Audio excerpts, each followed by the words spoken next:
నుంచి రిట్రీవ్ అవుతుంది. రైట్. ఒకసారి అరుణ గారు మీరేమంటారు? ప్రధానంగా జనసేన టీడీపీ ఓటు ఈ వ్యతిరేక ఓటు కైవసం చేసుకుందాం అనుకున్న ప్లాన్ మొత్తం డైవర్ట్ అయిపోతుంది షర్మిల గారు రావడం వల్ల, వైసీపీకి నష్టమేమి లేదు అంటున్నారు. మీ అభిప్రాయం ఏంటి? రాజకీయాల్లో ఆరోగ్యవంతమైన వాతావరణంలో ఎన్ని పార్టీలు వచ్చినా సరే పార్టీలకు మధ్య ఉన్న ఓటు బ్యాంక్ అనేది ట్రాన్స్ఫర్ అవ్వడం అనేది సర్వసాధారణ విషయం. షర్మిల గారు పార్టీ పెట్టాలని మేము స్వాగతిస్తున్నాము. ఫస్ట్ విషయం. రెండోది, ఈ టైంలో పార్టీ పెట్టడము అంటే ఖచ్చితంగా అది యాంటీ గవర్నమెంట్ ఓటుని స్ప్లిట్ చేయడానికి పెట్టిన విధానం అనేది డెఫినెట్ గా అందరం విశ్వసించాల్సిన విషయం ఇది. ఇప్పుడు జగన్మోహన్ రెడ్డి గారు ఆల్రెడీ అధికారంలో ఉన్నారు కాబట్టి అధికారంలో ఉన్న వ్యక్తి నుంచి వచ్చి కాంగ్రెస్ లో ఎప్పటికీ మళ్ళీ పుంజుకొని మళ్ళీ అధికారంలోకి వచ్చేది ఆంధ్ర రాష్ట్రంలో చెప్పలేము. అది ఇప్పట్లో జరిగే విషయం కాదు. ఎవరికి వాళ్ళకి ఓను నమ్మకాలు ఉండొచ్చు, కానీ జనరల్ గా నార్మల్ ఓటర్ గా నార్మల్ గా చూసే వ్యక్తులుగా చేయడాల్సి వస్తే కాంగ్రెస్ అనేది ఆంధ్రప్రదేశ్ లో అధికారంలోకి రావడం ఇప్పట్లో జరిగే విషయం కాదు, అది క్లియర్ గా.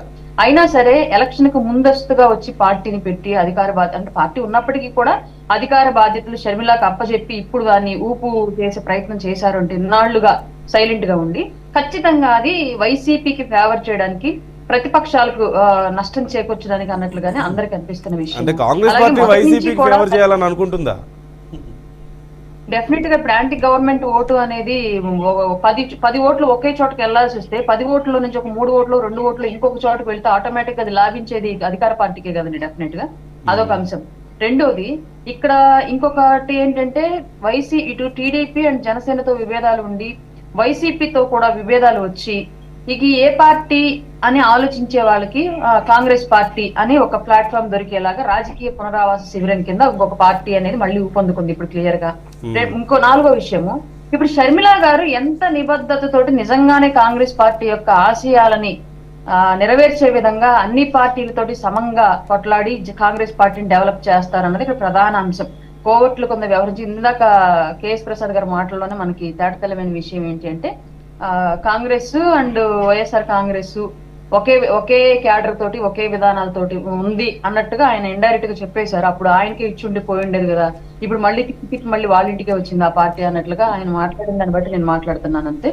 ఇక్కడ ఇప్పుడు దాకా మేము కాపు సామాజిక వర్గం నాయకులే తిడతా ఉంటే విన్నాము, ఇంక రేపటి నుంచి రెడ్డి సామాజిక వర్గం నాయకులు కూడా తిడతా ఉంటే వినాల్సి వస్తే ఆరోగ్యకరమైన వాతావరణంలో రాజకీయాలు జరగకపోతే అంతకు మించి పెద్దగా పోయేదేమీ లేదు. కానీ ఇప్పటికిప్పుడు రాజకీయంగా అధికారంలోకి రావాలి, గెలవాలి, నాయకులుగా నిలవాలి అనుకున్న వాళ్ళు షర్మిల గారిని నమ్మి ఎంతమంది వెళ్తారనేది చెప్పలేము. కానీ కొంత ప్రభుత్వాన్ని మీరు అగ్రీ చేస్తున్నారు కదా, ప్రభుత్వ వ్యతిరేక ఓటును షర్మిల గారు చేల్చగలుగుతారు?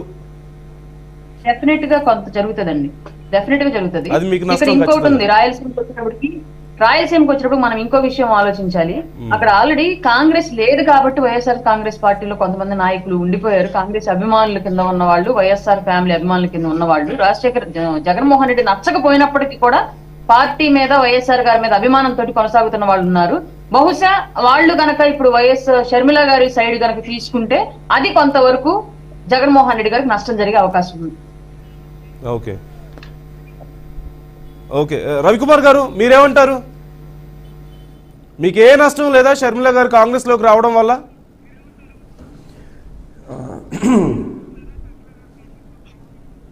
ఒక్క విషయాన్ని ఇక్కడ గుర్తుపెట్టుకోవాలి. కాంగ్రెస్కి ఏంటంటే మన ఇప్పుడు పెద్దలు ప్రసాద్ గారు